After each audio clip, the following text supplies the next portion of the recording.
Right. Hello, welcome to episode 13 of No Holds Barred. That's Sal. Yeah. That's Dr. Rachel.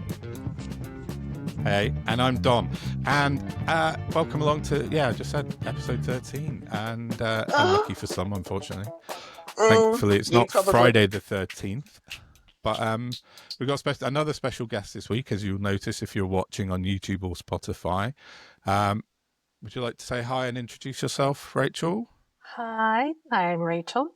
Rach to Sam, Ra to my youngest brother, and I'm very happy to be here for my second ever podcast guest experience. Excellent. On a podcast I greatly admire, so thrilled to be here. Oh, thank you. That's very kind. No, thanks for coming. It's great to have you. So, yeah. Absolutely. So we're just going to do our usual brief kind of start with Sal's lovely PMQs roundup, because I know she loves doing it. We'll get it out the way, and then we'll just have a general chat about everything and anything as usual. No holds barred. So let's get on with it. Does that mean swearing is allowed? Swearing is very much allowed. I can't not. It's a form of Tourette's. Swearing is actually good for pain. You see, it reduces pain levels, and that's scientifically proven. Fucking A. Speaking of pain, PMQs this week, if it had a title, it would be Hypocrisy. Yeah. I'm just going to do the headlines because it was so diabolical. I mean, it is every week, but there was a different flavour of terrible this week. I don't know. It was just boring and evil and stupid, which is a rare combination. Storm had the audacity. He paid tribute to a few things when he stood up, like the 7/7 bombing, etc. I mean, what caused the 7/7 bombing again? I'm sure people can understand why that happened, which is bizarre because he then went on to talk about the anniversary of the genocide in Srebrenica. And then he said, right, we redouble our efforts to fight hate and intolerance wherever it exists. Except that's not what you're doing at all, is it? We're just creating more suicide bombers. Yeah. Then we had a plant question, which was basically so Starmer could stand up and say there'd be NHS walk-ins in every town. Right. Yeah, the plant question so that Stormer could stand up and say there'd be an NHS walking in every town, which apparently there isn't anymore. I used to put down Bad Enoch, now I just write Labour promised not to increase taxes. Will he stick to that promise? Which did bring about a bit of a shock because he just replied, yes, which was quite confusing to get such a direct answer. In fact, people laughed. Such was the very shock. Unusual. And I'm just going to give you the headlines because it was literally just a shit fight between toddlers like it is every week. It was just ridiculous. There was no substance to it. Well, they're on the summer wind down as well, aren't they? So. Well, they're just talking words I thought you for the said purposes. summer wine then. Oh, well, that too, probably. Summer wind down. They'll be allowed to bring in board games next week. Twist. Yeah. Sorry, Sal. Carry on. She described. I can't get over my disgust.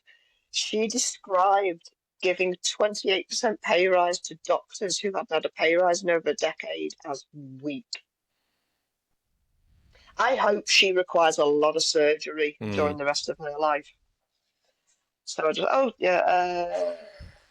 what a cunt, I wrote. Especially from junior doctors. Will they lift the NI freeze? She asked. Starmer said, we are fixed on our fiscal rules. I'll remind them they're arbitrary rules that they are sticking to for reasons no one can fathom. She wanted to know, should pensioners be dragged back into paying tax, which some of them may, I believe, due to his new fiscal rules.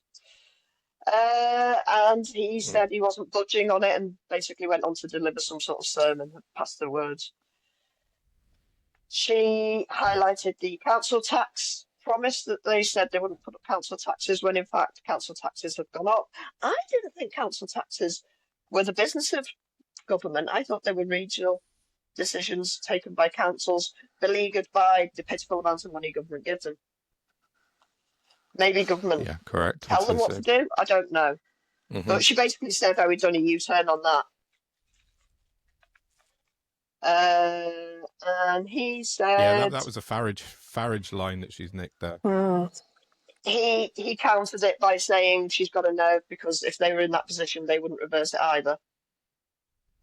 So I guess there must be something. Yeah.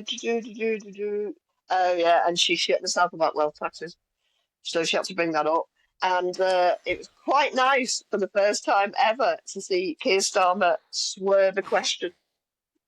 I approve of that swerving because it gives him the room, doesn't it? And she lied. My God, does that woman lie? She said the Tories left the fastest growing economy in the G7, I think she said, which has been absolutely disproven. It's like when it's like when the police say crime figures are going down because they've removed several subjects of the crime statistics. Do you know what I mean? It's one of them. Just bullshit. But it's on Hansard. I think that figure wasn't that figure because they went up in 1 month. They went up in a 1 month period just before they got kicked out, and then that's why they keep regurgitating that line, even though for the previous 6 years it had been. Yeah, but the baseline was dog shit. So it was like, you need to be up here, but you've improved to this much here. Type boast for a month. It was just bollocks. Ed Davey offered his 72 votes for the Send bill if it's disability bill all over again. If Keir Starmer would work with the actual professionals and charities involved to have a Send bill that works and not something that just saves money.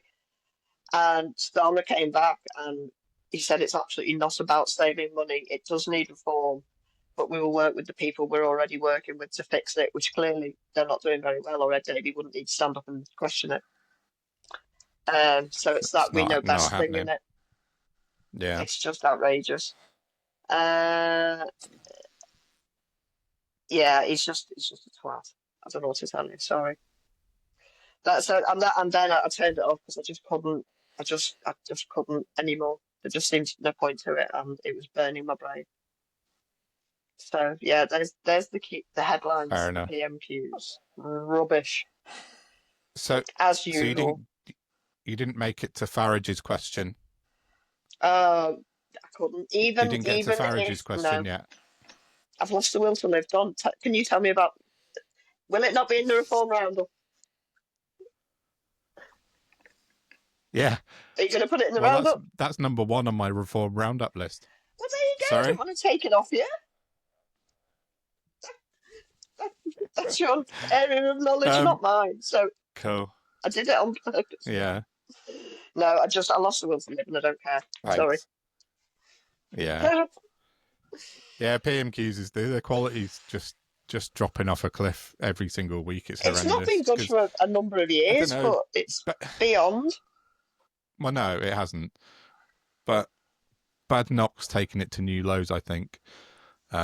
She's not very good at it at all. And every week she comes up with some useless kind of facts that she's nicked off of Reform or found on the Tufton Street website and punts them over to Keir Starmer, who either dodges them or just kicks them back to her. And it's not much fun. I used to watch it every week, and now I just can't be bothered with it at all.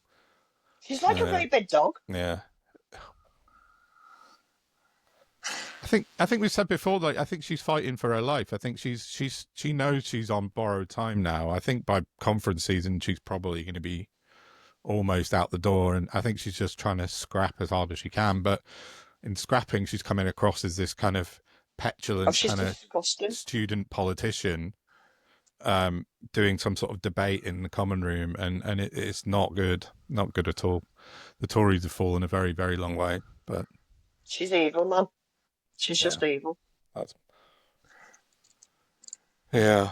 And it's just so bad for our democracy, not that PMQs were ever a great way for people to be informed about what was going on in their name. But as you say, it really has. I date the jumping of the shark of PMQs to the very end of the last government. And I can't remember who, two horrible Tory women both leapt up to the dispatch box at the same time to harangue Labour, and the speaker had to intervene. I wish I could remember who it was, but it was just so... Was it Braverman? Inappropriate. Yeah. No, sounds like a Braverman kind of thing to do. They're just awful people. Yeah. It might have been Braverman and another one. Anyway, it's not a good look for a really ancient democracy. If that's what we really are. It's so immature. Sorry? Because you've got these really immature psychologies who've got no life experience or understanding of how the planet really works or should work, and they care even less. It's baffling. Yeah. It's no surprise we are where we are, because we keep putting up with these monsters. For a while, PMQs was kind of like the sort of, showstopper of the week. People would tune in and see Boris Johnson versus whomever, and but even Starmer, and then before that the Brexit stuff, and so it became quite entertaining. But now it's gone past that into this kind of just mundane bollocks. It's just rubbish. It's rancid, and of course it's supposed to be for us to hold power to account, and that's the problem. That's exactly the problem. Nothing is working the way it's supposed to, because it's been taken advantage of by manipulative psychopaths. And here we are, just sitting and going. Talking of manipulative psychopaths, is that a good segue, Don? Great Sal segue. Yeah, thank you. Farage and PMQs this week. He did a bit of bobbing and got a question. And as soon as he stood up, he was loudly jeered, and people kept shouting at him and booing him. It was quite funny from my perspective, probably not from his, but he did get his question out, and obviously it was about immigration and small boats. Of course, I mean it's Nigel Farage. I think the funniest bit, and I'll put a link to the video underneath, is. I think it was Politics Joe put the video out. The question before Starmer's answer was, whoever the con men and grifters are, we're going to come after you and find them. And he was looking straight up, and the speaker said, and now we go to Nigel Farage. I mean, a more perfect question and answer. It was a bit like that. It was a bit like the Two Ronnies sketch where he answers the answer before the one before.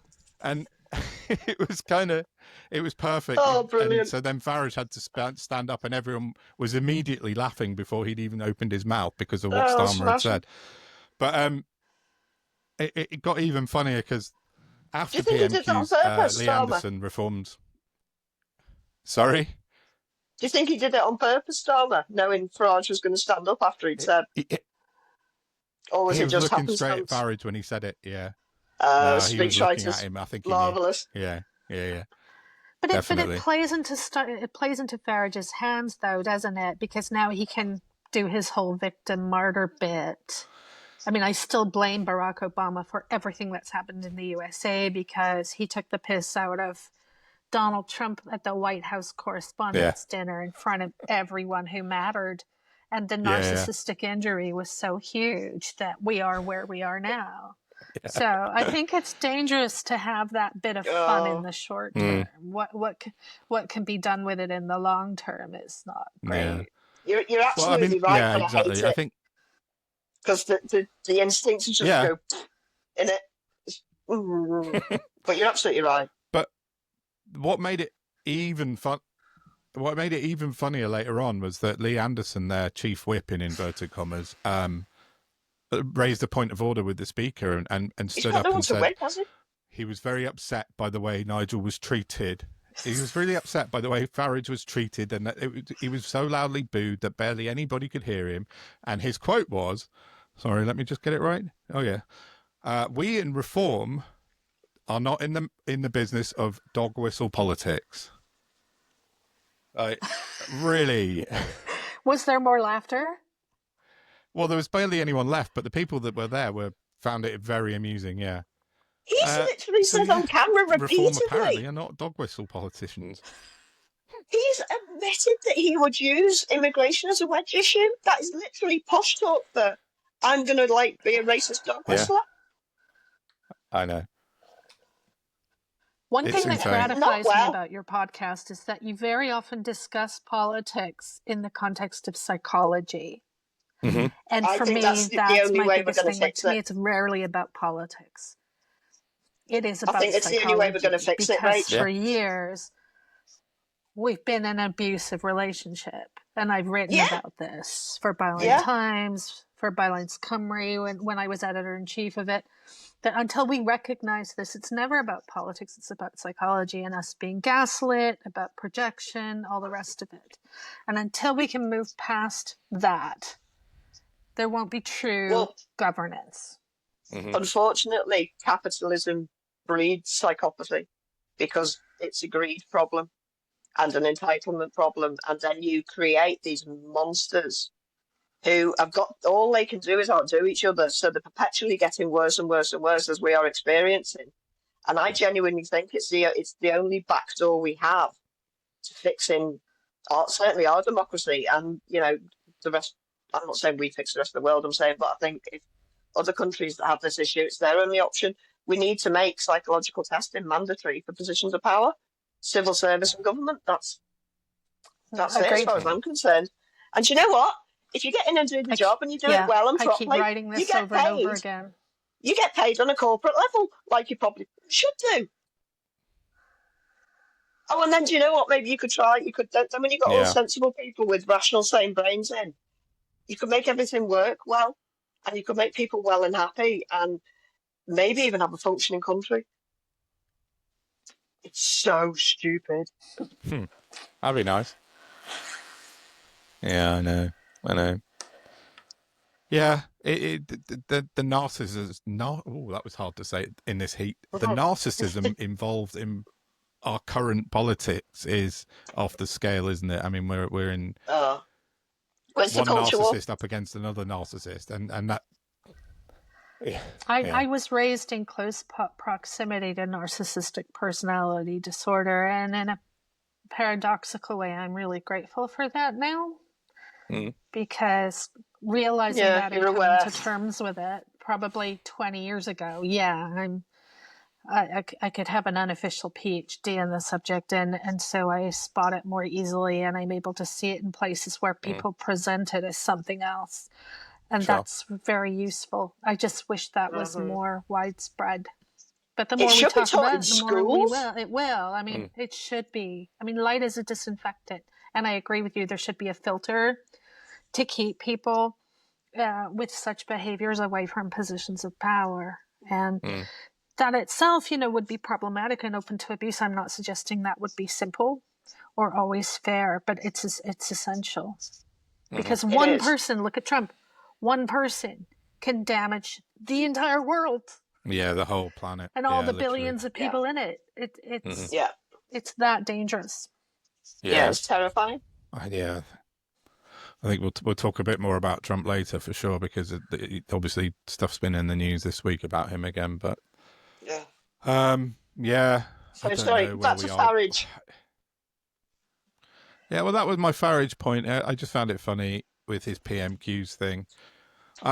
Shall I run through my reform roundup points quickly, and then we'll get rid of it, because then it's out of the way. And as Sal and I have said a few times, we'd rather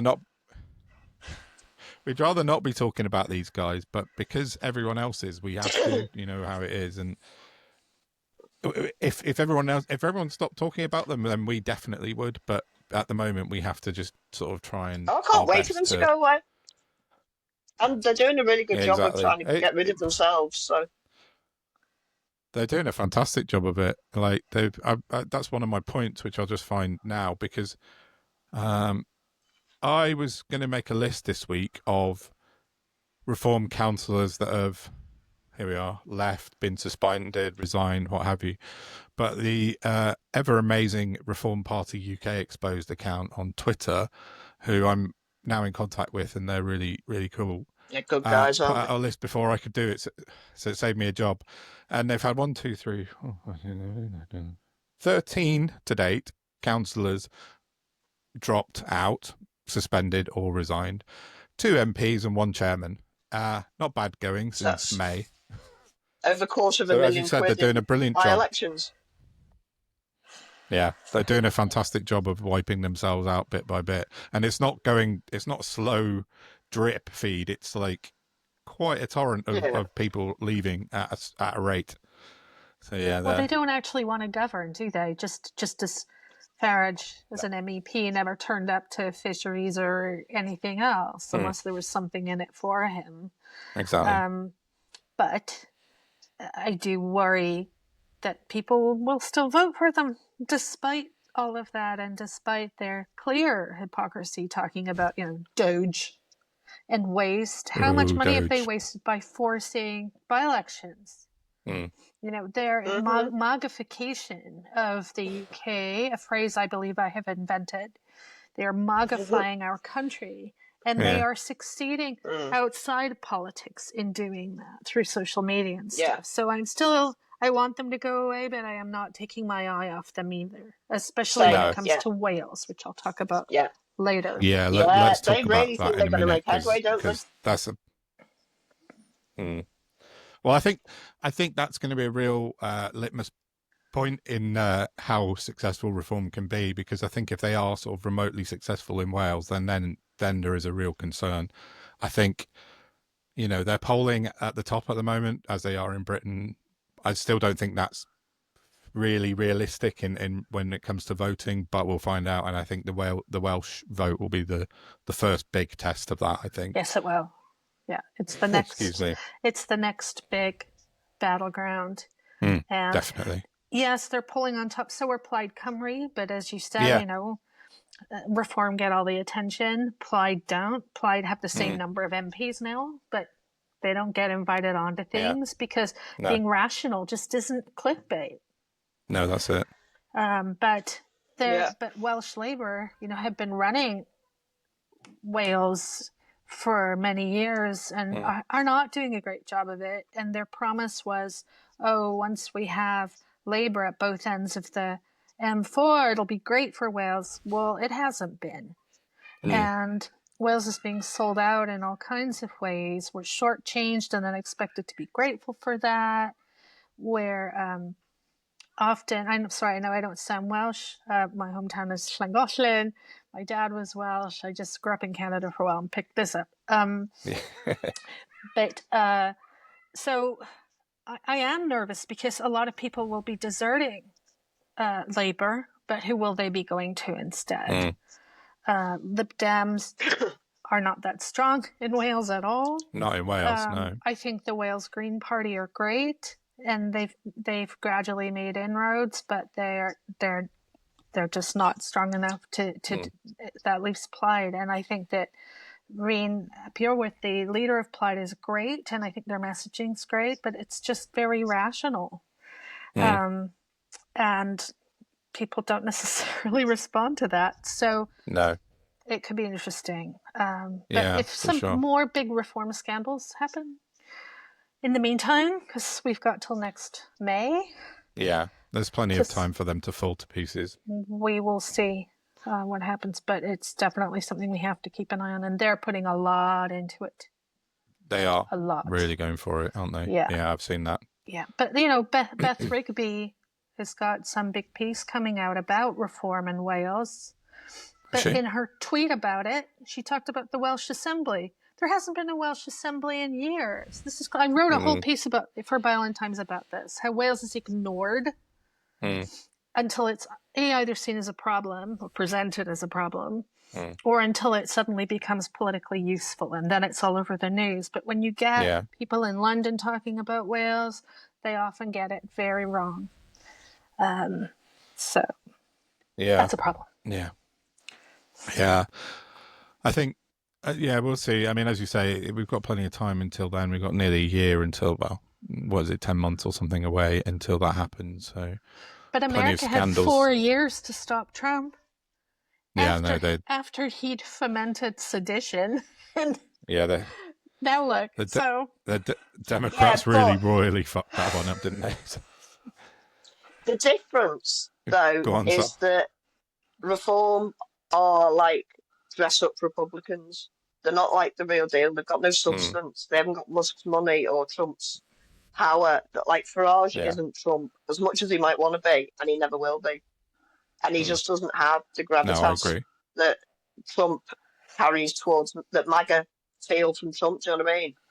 I think there's a handful of people that think Nigel's great, but I think it's a relative handful. What we haven't mentioned, and what even I forgot to put on my list, was the upcoming threat from the left now that we've just found out about. Corbyn Sultana. Yeah. Jobby, what's it? Yeah.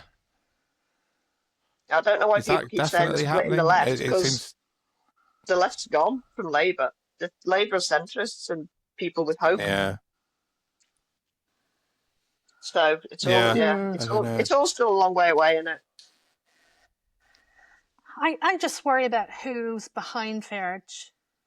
He keeps going to America for a reason, and recently changed the name of Reform UK Limited with Companies House to be Reform 2025 Limited, which makes me think of Project 2025.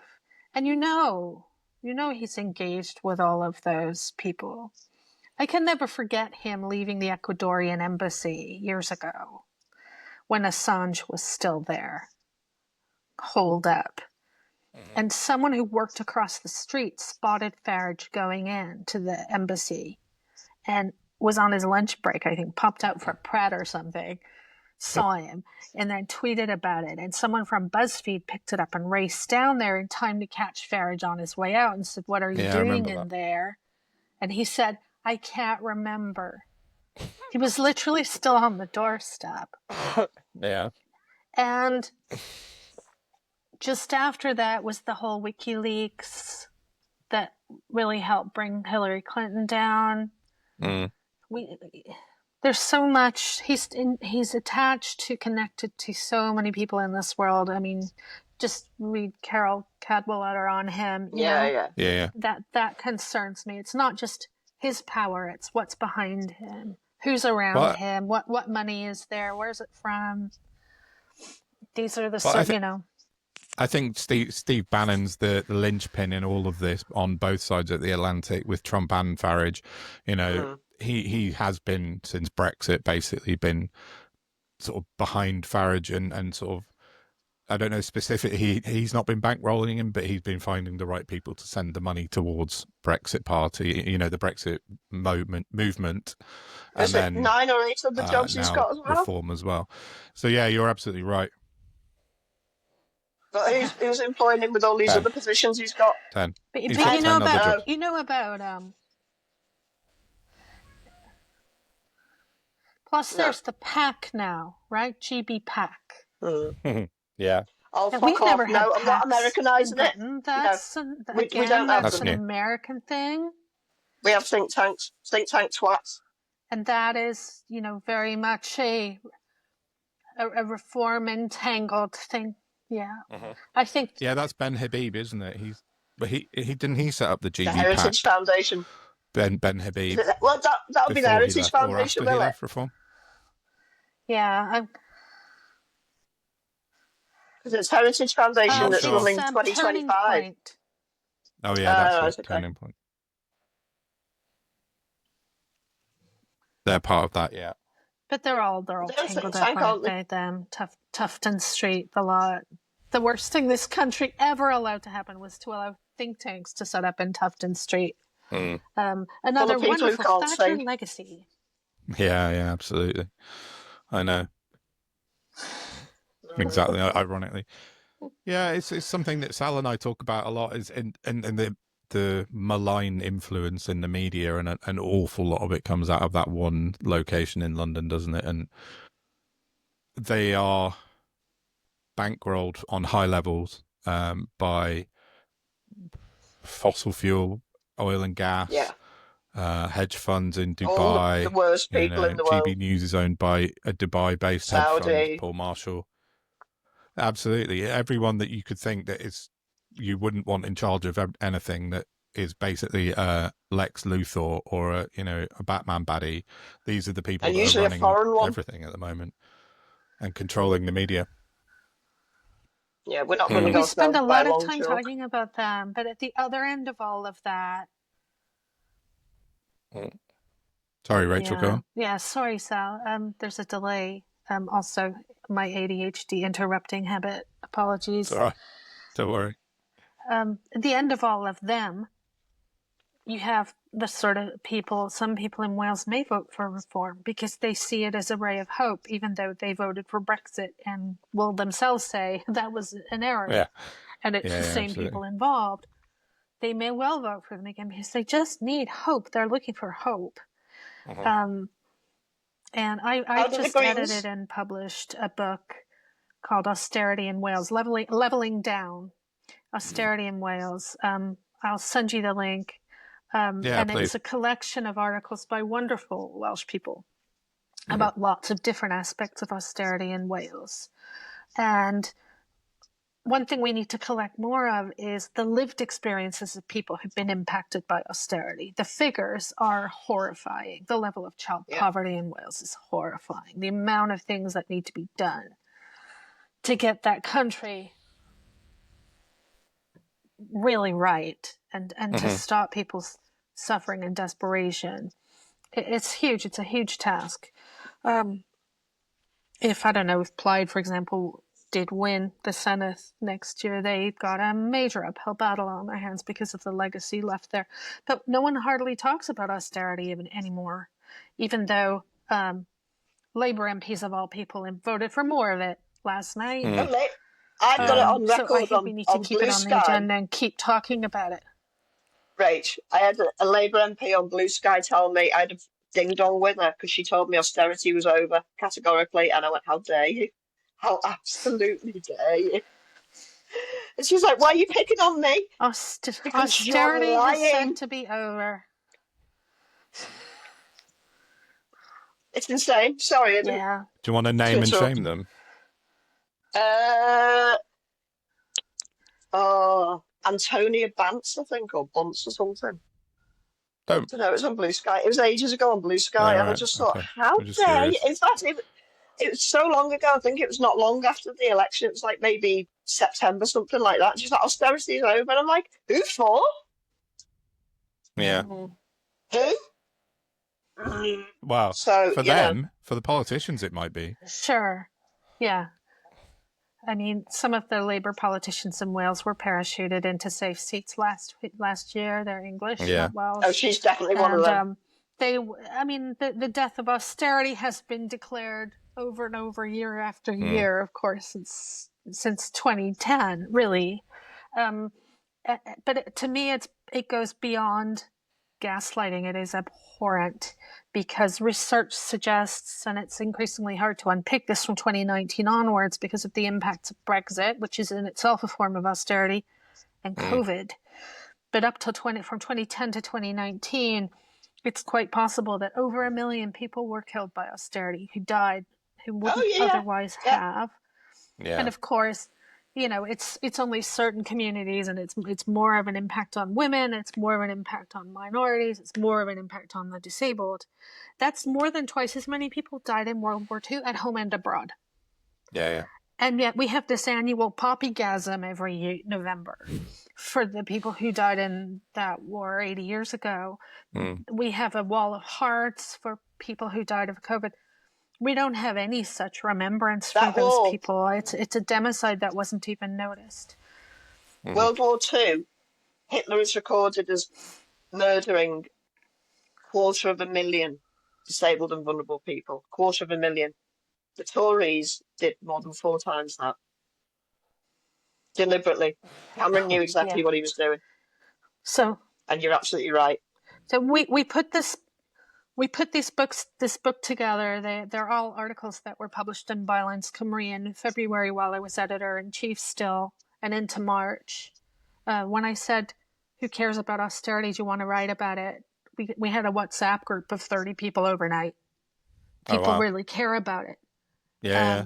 Excellent. And wrote lots of different aspects of it. And I mean, Wales is so often invisible. Austerity is so often invisible. So for me to pull all of that together in one place and bring those voices together is really powerful. And we have absolutely. A pay-as-you-can model. Again, this focus on inclusion and diversity, not just from a kind of background point of view, but a wider socioeconomic viewpoint, so that the people who can't afford it don't lack access to it. But ideally, the people who can afford it will chip in and support our community to keep doing this kind of project. We want to do a companion volume gathering voices of people who have real lived experience of austerity. Yes. That sounds excellent. That will help with that. We've done it for a number of reasons. We talked about lots of different purposes, and one is kind of a primer, but just to put it on the record, this has happened, and we need to talk about this as well, and not just talk about the dangers of reform or Tufton Street or whatever. This is what happens at the other end of that. Yeah, sure. Yeah. Definitely. It's the knock-on effect, isn't it, that nobody else understands? Yeah, it's real lives and real deaths. And there are not many people. There's a really great thing called the Museum of Austerity, and it's actually a multimedia touring exhibit. So it's worth having a look online for that. Sometimes it seems to sort of go quiet for a while, and then it finds a new host space. And I think it does have some dates coming up. And that's a wonderful way to make sure that those voices are heard. Well, I'll get that in the links below as well, definitely, in the show notes for sure, along with yours as well, Rachel, definitely. Thank you. So, that'd be great. Yeah, it'd be lovely. I'll definitely get on that and have a look, so for sure. Sounds awesome. So, yeah. Right. Go on, carry on. While I think of it, I found a scoop this week. Oh, exciting. I write for Ballin Times a lot, and I didn't start really in a proper journalistic career until my late 50s. I fell into it accidentally. I had been working overseas for years, and I was so horrified what I saw when I came back to the UK when Brexit forced me back. The first thing that really bugged me was stealth privatization of the NHS, followed by the state of the rental market in the UK and just the unaffordability of homes for so many people. So, and I saw a call out for pitches from Byline Times, and that kind of got me going. And then I ended up launching and running Bylines Cymru, which is the first time I've done anything like that. Literally 25 years ago almost, I was the founding editor of Travelers Times magazine, which is still going, though long since been taken over by others, including Gypsies and Travelers themselves, which I think is awesome. Cool. But so I have 4, soon to be 5 Substacks. One of them is called Cymru Conversations, and it's what I'm doing post Bylines Cymru. I'm trying to create a new kind of journalism called publication. So most Substacks are people using their Substack for their voice, which is brilliant, and that's what my others are mostly for. But this is going to be a hub where I'm going to try and connect and amplify voices, but with a particular focus on Wales. But it's almost like an experiment. Like if this can work for Wales, then it could work for lots of other people. Yeah, and that's good. It's not citizen journalism; it's community journalism, and it's founding community through journalism. If you see what I mean.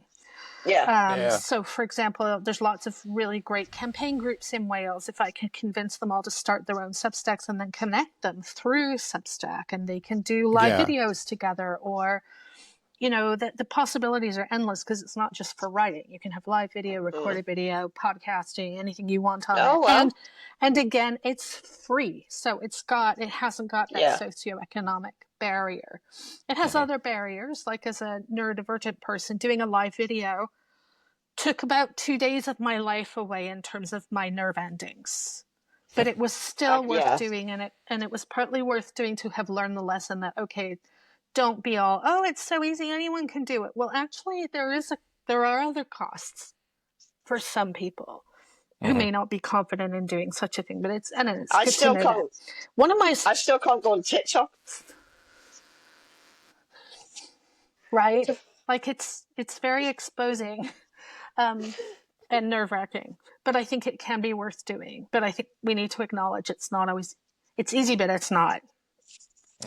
One of my Substacks is called The Bite, and it's takethebite.substack.com, and you will love it because it's fucking sweary and sarcastic. Because I love my writing style is often like that, but for obvious reasons, editors at other publications take that stuff out, and I get that. I wrote a piece for Ballantyne's years ago about cocaine use in Parliament and the finding of traces of cocaine throughout Parliament, including the bogs, the bogs outside Boris Johnson's office. And I looked up every euphemism for cocaine that exists. I put them all in.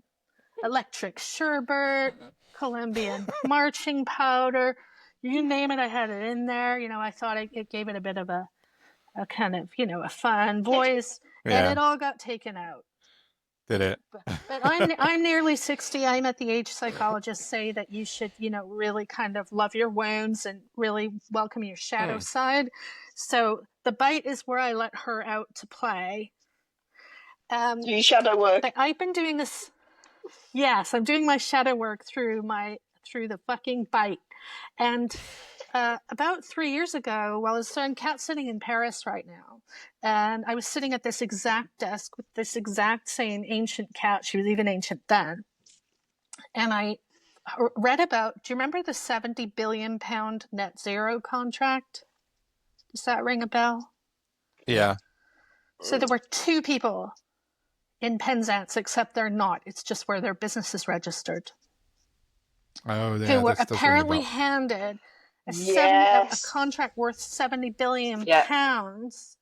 Yeah, to and they had like £500,000 business to every or public something. authority in the country.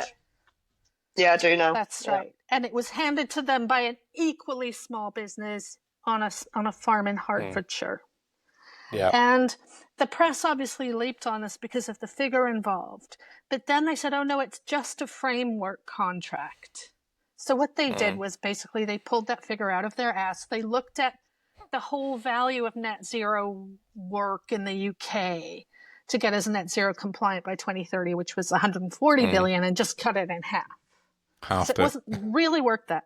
So all of the press were like, oh, okay, nothing to see here. Let's move along. But I couldn't let it go because I was like, who are these people? So I didn't let it go, and the Good Law Project didn't let it go. And they felt that this contract had been awarded unlawfully. So they applied for a judicial review of it.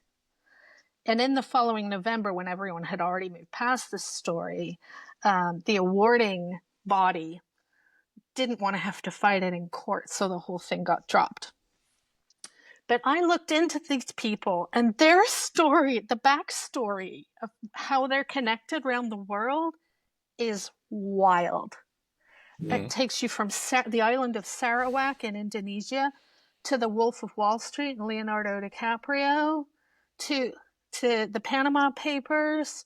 I'm not saying they're directly connected to those things, but their story does connect them to all of those things. So I did a 3-part series at the time that no one paid attention to on my first Substack. But ever since I've been thinking, what are they up to now? So I've spent the past week looking it up. And it turns out they already had a contract. And I knew this, so I'm kicking myself that I didn't dig deeper at the time. I knew this. In 2020, they already made another contract with this same body in Hertfordshire, E2BN, worth only £4 billion. Another framework contract. So instead of Everything Net Zero, which is the one that got dropped, this one's called Everything FM, which sounds like the kind of radio station that plays multi-genre, multi-decade music. But in fact, FM means facilities management. Okay. So it's things that local authorities used to do is now being done by private middlemen, including procurement. And that's what they do. They connect, they approve suppliers and then connect public bodies. How can outsourcing procurement possibly save anybody any money? I don't get it. And they get a small fee for each transaction. We don't know how much that would be, but I seem to remember £4 billion if the worth of 40 billion transactions. contract had gone. I mean, they would have got 7 million had the 40 million one gone ahead. Yeah. And so this one's, just 4. And it's just what they've done, though, is they folded the net zero stuff into their pre-existing Everything FM contract that they already had. So the Good Law Project thought that they had stopped them from being involved in this. But in fact, they carried it on anyway. And because that other contract was made long before, a couple of years before the net zero contract with the same people, it probably presents the same problems. In terms of transparency, competitive tendering, which was there any, that the Good Law Project had with the other contract. So I discovered that this week. So if you're interested in all of that, read Take the Bite. Gotcha. If you're really interested in like the labyrinth and backstory, I've put links to the first 3 episodes. But wow, absolutely. And it's unclear whether that contract is still extant or whether it's apparently expired, but are they still doing it? They also run MATS, Multi-Academy Trust, for free schools. You know, the whole Michael Gove semi-privatization of our state education system. They're very involved in that and have been for a long time, which is where some of the global connections really come in. That's interesting. Sounds fascinating. I'm definitely so that was fun this week. Have a read of that. That is intriguing. Wow. Yeah, that's quite a. Yeah, exactly. Definitely. And it may seem like I'm picking on them. You know, maybe lots of companies, I've said in the piece, maybe lots of companies operate this way, and I'm sure, you know, it's all perfectly legal. The thing is, if something is perfectly legal, it does look like people feeding on the carcass of the state. You know, going back to austerity, it dismantled the state and asset stripped it to some extent. And this is like the next stage of that, you know. People benefiting from that. I don't like it. I know I don't like it. The thing is, though, if you are going to enter the world of business and contracts, why is there a problem around transparency exactly? If you're not doing anything wrong, what have you got to hide? Right. Yeah, I mean, the fact that it got dropped, I mean, no one wants to be involved in a judicial review. It's not necessarily any kind of admission of guilt. No. But I just think like 70 billion, I ask you. You thought, I mean, we have become normalized, as I said at the very beginning of my series, to public bodies spending ever wilder sums of money and us getting ever less for it and ever lower quality for it. We have become all too accustomed to that in the UK. It sure didn't. Really? But I was just going to say, because they would say, $4 billion, it's a pittance, it's a pitiful amount of money. Yeah, but it's enough money to plunge hundreds of thousands of people into destitution and poverty. So it's not, is it? And at the same token, £90 a week in universal credit, it's an enormous amount of money to be stealing from the state. Pick a lane. Yeah. Pick a lane. Ridiculous. Yeah. Plus, these are people with an education background and before that an IT or marketing background. They're not environmental experts. Who are they? How did they get this contract out of everyone else? The whole thing is just, it's so modern. It's so modern Britain. I think that's why I'm so intrigued by it. Yeah.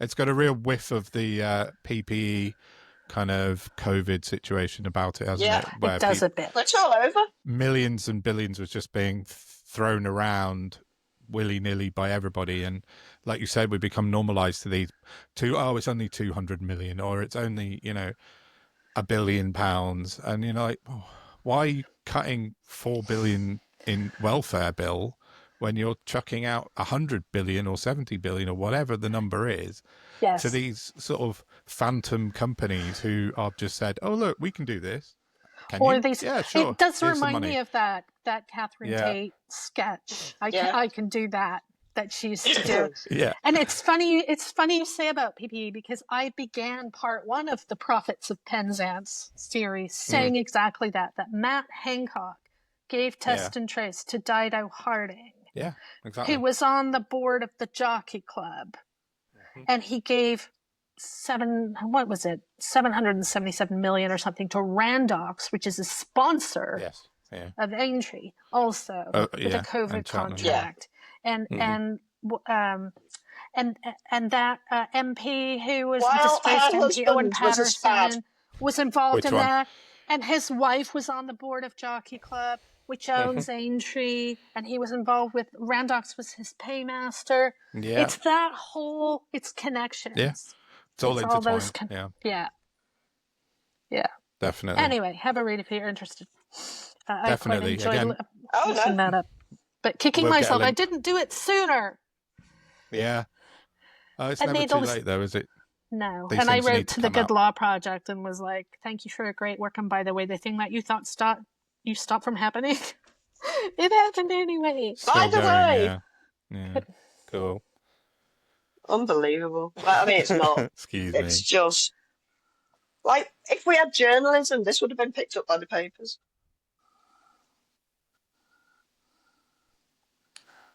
Yeah, that's something we've said loads of times. Is that there's no effective journalism, not mainstream kind of establishment journalism isn't effective anymore at all. It's all about clicks, nothing else. The status quo media isn't, which is why I've started publication. If you go to the site where the Austerity book is being sold, I've also got a short guide to publication there, and it explains exactly why status quo media has failed us. Absolutely. There's right, some great work being done by people like Peter Geoghegan, who's was with Open He's Democracy great, and yeah. now has a very successful Substack. There are people who do get to the bottom of this, and then there's Mick, Broken Bottle Boy on Twitter. Oh yeah, and his Substack looks at every week at how the status quo media is co-opted and fails us. But as I said in my short publication guide, no one is coming to save us. We're gonna have to DIY this shit, you know. Exactly. What we could do, Rachel, we could segue using what you just said, because it turns out you and I have a new job title, doesn't it? Yes, we that? do. One that we're not very happy about. One that we're not very happy about. Apparently, according to or Bob Enoch, thing. As she's known, we are Sickfluencers. Yeah, online Sickfluencers. Oh, that's really difficult. Online Sickfluencers. She came out with that this afternoon, didn't she? And no, I've added it to the Absolutely. list of merch I need to make. Yeah. What a sick, twisted bitch. Who would come out with that? Who? Oh, I'll tell you who. Nadine Dorries, who this week has been describing us as Lobos, as people who just go and get a mobility car for free. Well, that's not how it works, Nadine, you thick lush. These people, I'm telling you, they are screwed. They are absolutely screwed in the brain. How dare you, as a government minister, come out and boot the most vulnerable people in the head for no reason, you sick, twisted. Sorry, listeners, I only heard about this 5 minutes before we started recording, and I'm not very happy. Have you got Nadine's up? No, and I'm not, but it's a badge of honor, right? Don't forget that. You know you're on the right side of history if you're getting up the noses of people like that in that way that they feel they have to attack you and make up a name for you. And so I'm building a merch store at the moment, and I am definitely adding online Sickfluencer to my t-shirts and badges. I'll buy one. And I will wear that with pride. Awesome. Yeah, because you know what? Fuck them. Well, do you know that's exactly what it has to be, really. I can't watch the speech. I saw on Twitter people's responses to it, and I thought, I cannot watch that. I'll punch a wall. So I won't. So I'm just going to With stay my Kemi peace and ignore Badenoch, it. the thing I keep remembering is that she hacked Harriet Harman's website. She should be in prison. And she made fake posts supporting Boris Johnson on that site. Yeah. Which broke laws that carry a maximum 5-year prison sentence. Yeah. And she's head of the opposition. And there were no consequences. And again, it's that lack of consequences that I keep coming back to. And that's why I keep being fierce and I keep trying to be fighting fit, is that I want justice for these things. I want the people who engineered austerity that's killed so many people to actually face some consequences. The current government just voted for more austerity in view of how many people it's already killed, and there's good evidence for that. Voting for more fits exactly within the definition of a crime against humanity. Will they ever be tried at The Hague for it? No. But that doesn't mean we can't keep talking about it in that light. Killing people, choosing to kill people, choosing to do something you know will kill people is not acceptable just because you're a government and not an individual. It's this change of consequences with context. So if you and I walk a dog and we let it shit on the pavement and we don't pick it up, we could get like up to £1,000 fine, right? But if you're a water company, you can pour endless amounts of shit into our seas and rivers and get fat bonuses still. Yeah. It's that, we say we're a country with the rule of law, but that's a joke. And so anytime I see this change of consequence with context, I'm like, right, I'm not letting that go. We need to keep talking about this. Will talking about it do anything? Maybe not. But at least we're noticing it. And we're saying, we're trying. That's unacceptable. And we're spreading the word. Yeah, definitely. And understanding. I know. Yeah. Which I think is what a lot of people lack. They don't. Yeah, I didn't. They can't join the dots because they're not quite as interested as we are. No.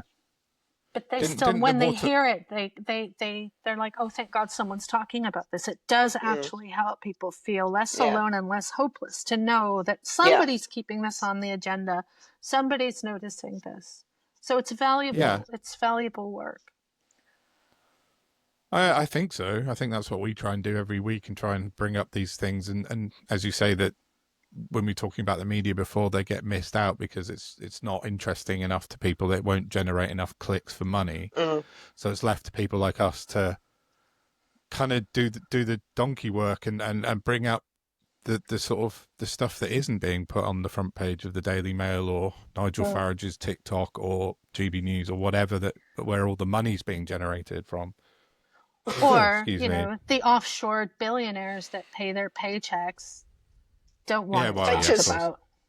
No, traitors. That's what we call them. Yeah. Talking of traitors, can I just jump in there? Because I was going to mention about people leaving the Conservative Party to join Reform this week because it's got to... Are you all right, Sal? Yeah, I've just got a bit in pain. I'm having a bad sciatica week, that's all. You've got I'm just doing my Sickfluencers,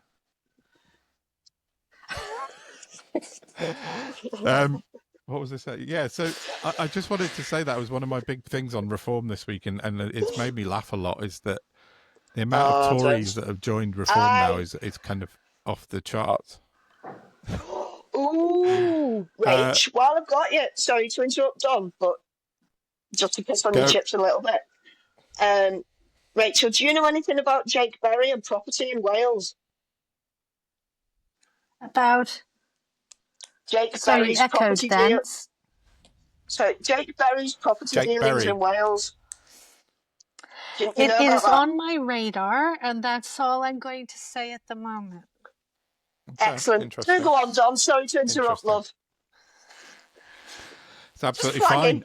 Yeah, it was. Sorry, we've got to get it right. It's Sir Jake Berry now. Sir. He is now, according to, from what I've read, the 12th ex-Tory MP to join Reform now. So they've got 12 ex-Tory MPs on their books. On their books, I'm not really sure what they mean, whether they're they're not getting paid, I don't think, but maybe they are. I don't know. But they've got, in reverse order, I've got Chris Butler, Aidan Burley, David Jones, Michael Brown, Alan Amos, Anne Widdicombe, Anne-Marie Thomas, Ross Thompson, Marco Longhi, Andrea Jenkins, Lee Anderson, another David Jones, and Sir Jake Berry now. So they've got 12 ex-Tories. And I saw a post from, I always pronounce Sorry, his are you name wrong because I counting? read it as Real Braverman, and it sounds like a third division Spanish football team, but it's Raymond's husband, isn't it? Rael Braverman, Suala's husband. Yeah, it's Yeah. Braverman's husband. And he Have you put got out Anderson a on post there this as well? morning on Twitter that Lee Anderson was on the list, yeah. But Sorry. Real Braverman put out a post to say that he was voicing his concerns that Reform are becoming Tories 2.0. I sort of thought, well, you're not paying attention very well, are you, mate? Because they've been doing that for a very long time. They've already got a full football team of Tories Tories on their 50p. roster. So, I don't know. It's not doing a lot for Reform's Now, they're not going to reputation do that of being... so much in Wales because Wales has roundly rejected the Tories now. Well, yeah. And consider the Welsh Conservatives a bit of a joke for the most part. They don't have a lot of power, so I'm not sure how much of that they can get away with in Wales. But I am concerned, like, what keeps happening too is that this party switch comes after an election. So there's a party that you don't see in Wales until there's an election due, and then there's an election due because suddenly you start hearing a lot more from a party called Abolish in Wales, which wants to abolish the Senate and hand all Welsh power back. They want to undo devolution, hand all power back to Westminster. And I think of them as the Jill Stein of Welsh politics. You don't hear from her from one year to the next till there's an American election, and then she pops as a ringer to split certain votes. Be the oppo. Yeah. And I kind of think of them in that way, but they won some seats at one point by being UKIP. Oh, right. But what keeps happening? So some councillors won as independents and then switched to Reform. And this concerns me that this is going to happen more and more. That people will run as independents because they know they're not going to get elected as Reform, but then they'll join Reform once they've been elected. And I would really love, I don't know if petitions are just a waste of time or not, but to start petitions in Wales and England to stop that being allowed, that they have to wait a certain amount of time after election before they're allowed to change parties, because it literally was done within weeks or a couple of months. I mean, there was they didn't even try and hide it. But I just don't think that should be allowed. No, because people are often voting for the party, not the person, right? Yeah. Or voting against you should have to the stand party. again. Yeah, if you're doing that between parties, by-election, yeah, absolutely right. So that's just every time I see a former Tory defect to Reform, I think of two things. I think of Robert Jenrick, because he's so desperately trying to make a kind of career as a different kind of sickfluencer, shall we say? No, he's definitely sick, isn't he? With all these stunts that he's doing, but it's just not getting traction for him because he's not a very likable media personality. He's trying to be like I call him Sideshow Gob. What's it, Calvin Robinson? Is that his name? Or lose a fox. Like it has at times been lucrative for them. I don't think it really is anymore. And I think for some Tories, they're just not getting the kind of money they used to get. So let's join Reform because there's a possibility of it there. But I also think there's something else going on as well when people change parties, and we need to be alert to that. Mm-hmm. And on a personal level, I should note, I don't like any political parties. I did a whole manifesto on the bite about how they should all be done away with. They're not fit for purpose in this day and age. They're not democratic, what with the whipping and all the rest of it, for a million different reasons. I don't agree with political parties. I don't think any of them should exist. And everyone should be independent, and they should all be equally funded by public money transparently. I think you should be able to do... It's never going to happen. No, but what you should be able to do is some sort of qualification that everyone's roundtabled for all the bits you need to be able to do that job. And then you come in with like a specialty, do a free exam that anyone can sit that will then enable you to go and be put into a lottery to be drawn every 4 or 5 years. And then there's, then it's a free and fair. It's not who you are, what you are. It's a random pick. Right. And that's how we keep it fresh. Interesting. I mean, it's, it's just plus a genuine connection to their constituency. They should have, lived there for a certain amount of time. They should demonstrably connected. No parachutes. But you need like a round table of actual genuine experts, not people who are paid to give their expertise. To figure out how we can get rid of the lunatics. Yeah, that would be amazing. It really would. Anyway, I'm conscious back of in the the real world. Oh, okay. No, it's fine. No, we're all right. I'm just looking at the time. Yeah, okay. So, what else have you got, Sal?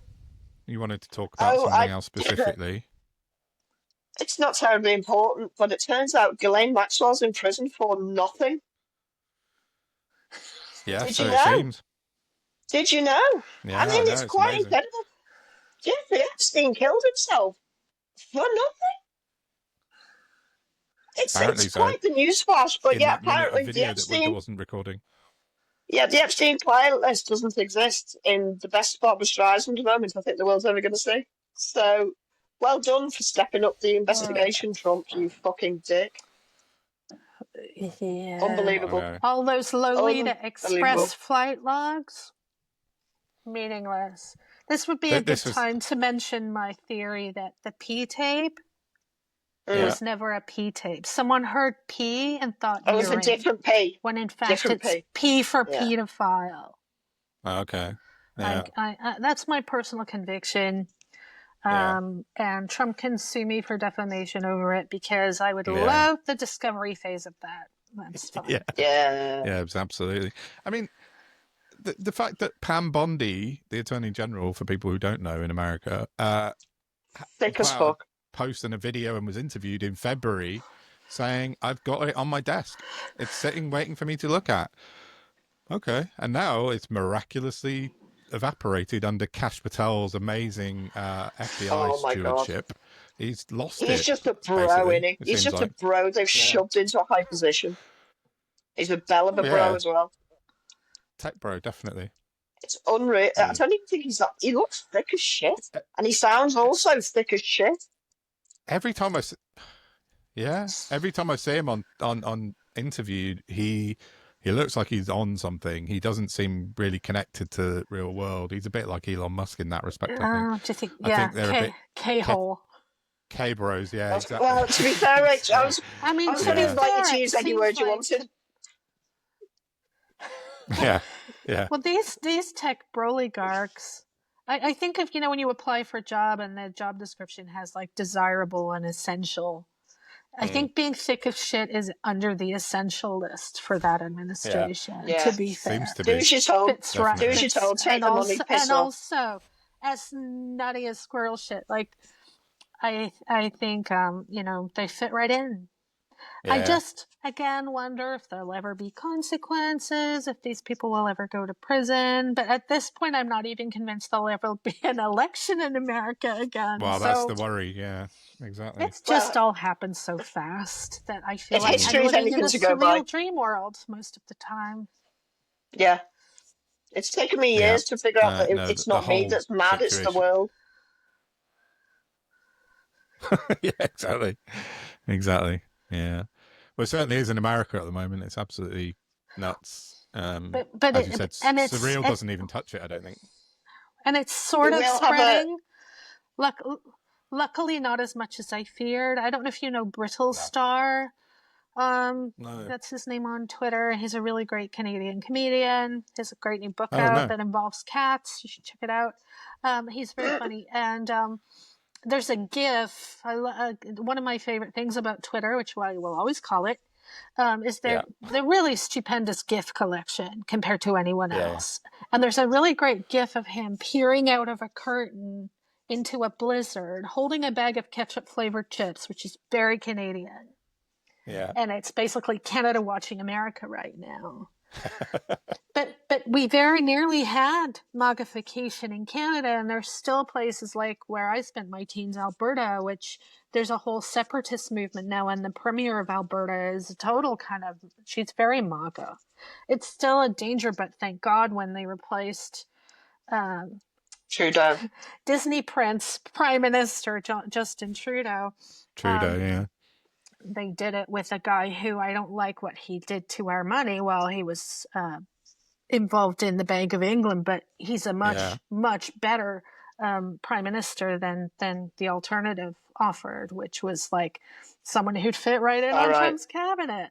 Yeah. So, there have been some close calls, but I think I'm relieved there are a number of places we could have had more of that, and it hasn't happened despite the best effort of Russian bot farms, but we still need to keep a weather eye. Yeah, absolutely right. Definitely we do. Definitely. Yeah. So I've got one more thing I promised people on Twitter that I would do, and it's quick. I wrote a long post the other day on Twitter about how I'm not a die-hard Labour voter. I get accused of being a Labour shill every day, 100 times a day, because most of my posts are critical of the Tories or Reform, but actually I criticise Labour quite a lot as well, and we certainly do on this podcast. And so I just wanted to be... I just said... I wrote a post saying that I don't really have a party. I'm a bit like yourself, Rachel. I don't see where I fit in particularly. I think mostly if I was put a label on it, I'm green adjacent at the moment. Yeah, so I promised lots of people on Twitter this week that I would talk about some of the successes that Labour had in their first year, because we often... Yes, exactly. We're often slagging them off.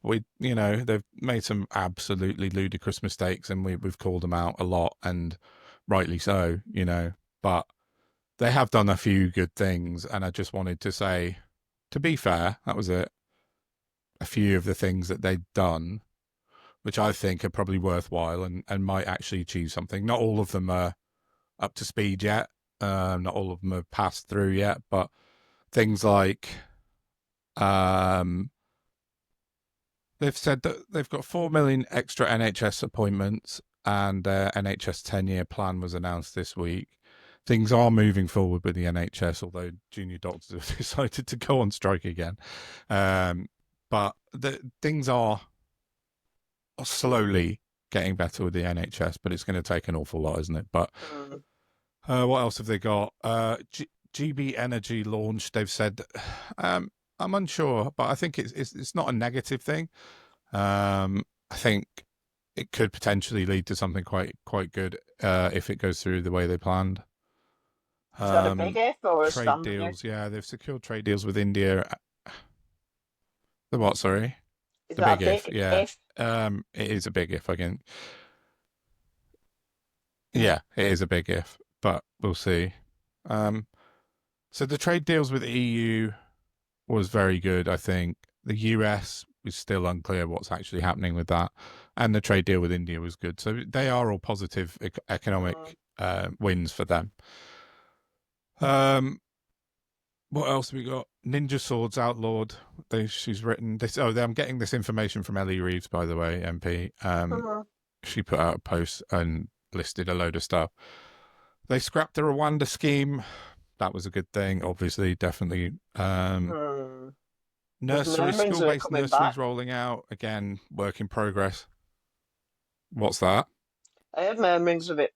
What's coming back? Being the Rwanda scheme being I can't imagine how or why, but there were rumbles of people suspecting they're going to roll it out again. Really? But they don't seem to give too much Oh, I've not fuss heard about that. human rights, do they? That's... So, No, they don't. Certainly not with the welfare stuff. or Palestine. British Steel, they've done a bit for... no, yeah. We need to get our Gary on to discuss the steel issue. Well, yes, we will. We've got a guest coming up who's a bit of an expert on that, isn't he? So we'll get him booked in soon, and we'll be able to talk a lot about steel. So that'd be a cool thing. And yeah, that's pretty much it for Labour, really. Free breakfast clubs, actually, that's a fair one. And banning 0-hour contracts. Although, again, I don't think that's quite gone through yet. That's all looking a bit suspicious. And reform the renters reform bill. If it, as I said, these are all positive ideas, but not a lot of them have actually gone into force yet. So, yeah, the renters' rights bill I think will be a good bill once it goes through. That's an important one, I think, and I'd be behind that one for sure. So listen, that's about it, I think. I don't like the way British politics has been run since time immemorial. That's my big issue. It's not necessarily for me always about the people or about Labour. It's I want to be sat here saying this is amazing. They've done this week, and it's going to have this implication that's going to be a positive for society. But my God, I'm struggling. And the kids' breakfast clubs, absolutely brilliant, because if kids have got nutrition, their brains develop better, they learn easier, they sleep better, and they become healthier individuals as they grow up. However, 60p a head it's not even a drop in the ocean, it's a cell in that drop in the ocean, when teachers are still struggling to buy equipment for their own classrooms out of their own money, while people who wouldn't even buy a packet of rich tea if you were popping down to their house without putting it on expenses, strip all the money away. Education is the bedrock of a healthy economy and society, and we're yet to have one. Yeah, I agree. So, it's not for me about I hate Angela Rayner. It's about these people needing to do better in a culture environment that is doing nothing but increasingly proving that humans are just digits on a bloody spreadsheet to them all. I want to be proven wrong. Yeah. Please. It would be nice, wouldn't it? It would be nice. Yeah, I know. Sorry, it wasn't meant to do my one then, it just happened. No, I agree. I think it's absolutely fine. Yeah, I'd just say for people that are watching us on the podcast, if this looks slightly different to the bit before and the bit after, we had a few tech fails on the original record. So this is like a little mini top-up record, which is going to go in. You might notice I'm not wearing the same top. I look a bit different. And Dr. Rachel's not with us as well. So yeah, just in case there's any weird confusion as to what's going on with people like noticing when they watch a video. To be exactly but I'll get the edits out tonight, and that. Yeah, I know. Yeah, Sal texted me, said she'd wear the same dress and everything, and I completely forgot because I was out shopping all day and then got back and forgot, and it was too hot. So sorry. I could have been sat here in a bikini. So because it's that day. I'm small upside to massive electricity bills. Exactly. So yeah, that was my bit about Labour, and I do think they, in certain tracks, certain respects, they're on the right track. They need to move faster. They need to move a bit quicker. Did I just hear a cat? Sounded like a cat. Yeah, he announces himself when he comes in the house. And that's just what you want on your knee in 32 degrees. I just heard him. Smashing. Yeah, so exactly. Just ignore Bruce, he's fine. Nice. A cat warmer. Yeah, I think for all the things they've done wrong, and there are an awful lot, there are some positives to be had out of their first year, and that's all I really wanted to put forward on that. There is a little bit of hope in some areas, which I think we need to look for, and because there's a lot of shit as well, and that's really pretty much all I wanted to say on that matter. Well, what I've learned is that was it, really. Even if it destroys your mental health, going to see your MP can pay dividends, because mine completely changed the tune over the welfare bill. So I recommend everybody goes and sits in front of their MP and shows them exactly what their government's doing to people. Did she change actually after you saw her? Oh, sorry? yeah. Yeah. Oh, I'm not saying I was directly responsible, but I'm sure me and whoever else was in touch with her had some bearing on it. Notwithstanding her niece, as she kept pointing out to me, oh, she's in a very similar boat. She's got fibromyalgia too. Right, okay. But right. We share a diagnosis, nice one. And yeah, she went against it. The only thing she's not done is, I was a bit disappointed she hasn't signed the Labour MPs against Israel. But one thing at a time, I guess. Oh, right, okay. Mine has, actually. I nice. checked mine out on that front. Yeah, he's a new Labour MP, and he's very much on the left of the Labour Party. He's very sort of he's a GP in the local area, and he's quite a socialist, I think, really. And he's sort of he's quite a lefty, although hard to get hold of. So I've been trying to get hold of him for about 3 or 4 months now. That's one thing that's a bit of a drawback. Would you like me to knock you a little email? In terms of his voting record, looks all right. Yeah.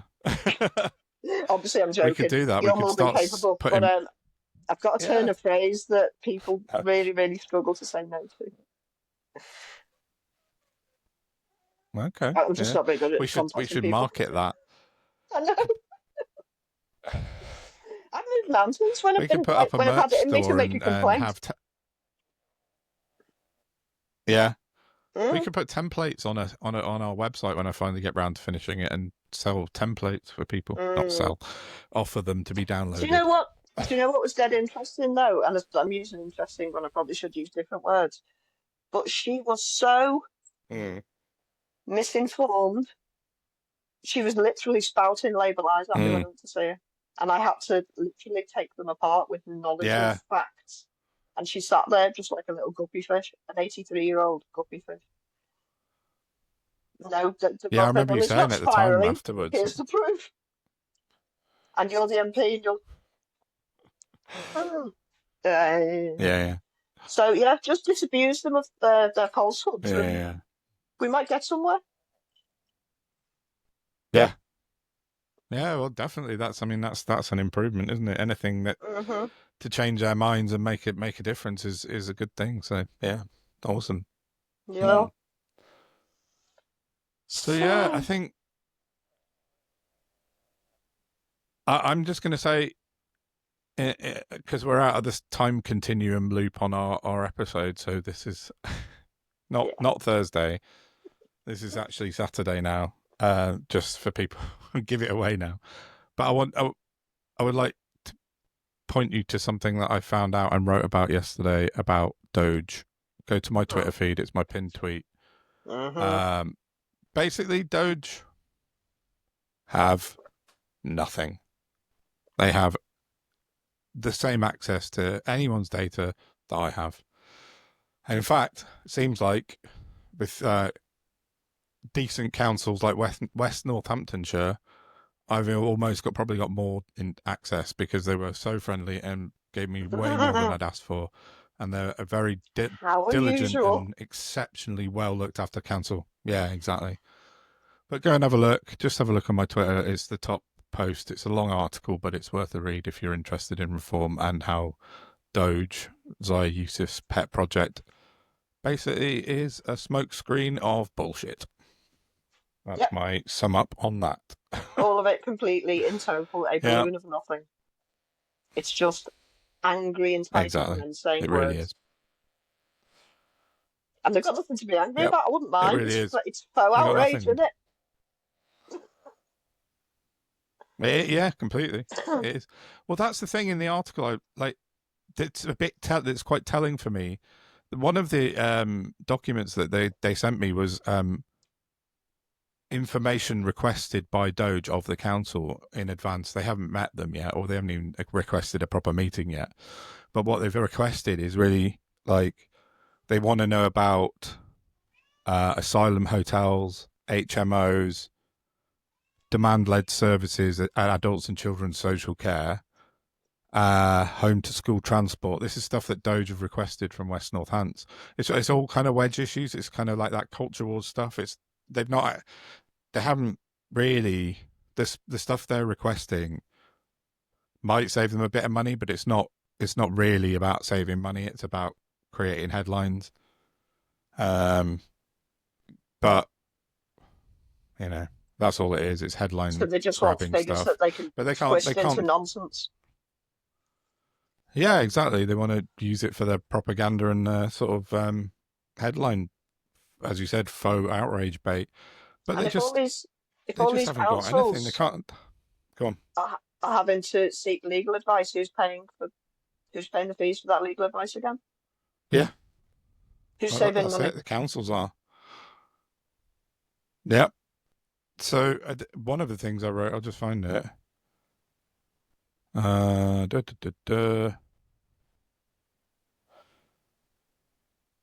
Yeah, the council go into a lot of detail about the legal ramifications, political ramifications, and they do not want to be seen to be favouring reform in any way. But they've also said they've put them on notice. They haven't given them anything because Doge haven't officially requested a meeting. But, excuse me, but they've said if they give them information and it gets leaked in any way, they'll sue them to fucking shit. They'll take them to the cleaners, basically, because any information that's handed over to a third party is strictly confidential. So even if they did get access to anything or manage to achieve anything, they can't tell anybody about it anyway. It's completely and utterly locked down legally. So they're up shit creek. It's a nonsense. It's absolute bullshit, all of it. So that's that really. I mean, it's going back to what I said the other week, isn't it? They are playing dress up MAGA. They don't have the authority that MAGA don't really have either, but they are in overall charge, so they don't care. Again, legal fees from taxpayers, going to be a big old bit in the budget coming out of that soon. Definitely. There's just no substance to them. Well, that's it. Yeah, House of cards built on sand. No. Yes, completely. It is, and it's very, very shaky at the moment. And lots of us are like you and I, Reform UK Exposed, The Bear, Dave Lawrence. There's loads of us online that are picking away at them bit by bit. And as you said, those cards are starting to wobble now. And you know, Zaya Yusuf blocked me. He knows that I've got stuff that is. It proves his lies. He blocked me for it, you know. But luckily, I have a nice Twitter following, so anything I post about Zaya gets reposted to him like hundreds of times. So he still knows I'm here. You're still exactly. Work. So he's still getting my messages. It's like no, can't see him. It's not happening. It's gone now. Exactly. Yeah, it's like a dog, isn't it? Yeah. Cover my eyes and you're not there. You've gone away. I know. So that's quite amusing. Absolutely. So yeah, Reformer are a wobble. They're definitely on a wobble at the moment. Now let's keep pushing. Yes, we will. We will keep pushing. I had a message from the Bear today who wants me to do a sort of article alongside him about this freedom of information stuff. So yeah, happily do that with him.